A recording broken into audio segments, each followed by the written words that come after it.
Hello, வணக்கம்ங்க. Jio customer காரா? Yes ma'am, how can I help you?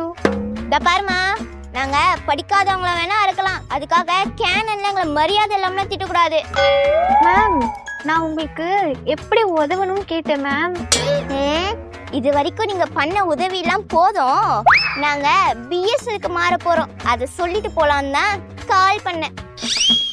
Ma'am, ஏன் ma'am எங்க சர்வீஸ் எதுவும் சரியில்லையா?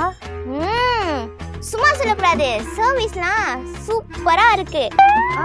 அப்புறம் ஏன் மேம் மாறுறீங்க? அம்பானி பையனுக்கு கல்யாணம், ஒரு மறுவாதிக்கு கூட பத்திரிக்கையும் வைக்கல, கூப்பிடவும் இல்லை. அப்புறம் நாங்க ஜியோ கஸ்டமரா இருக்கிறதுல எங்களுக்கு நம்ம வருவாத. எங்க அம்மா அவ்வையாரம்மா சொல்லியிருக்காங்க, மதியாதார் தலைவாசல் மிதிக்க கூடாதுன்னு. எனக்குன்னே வருவீங்களாடா?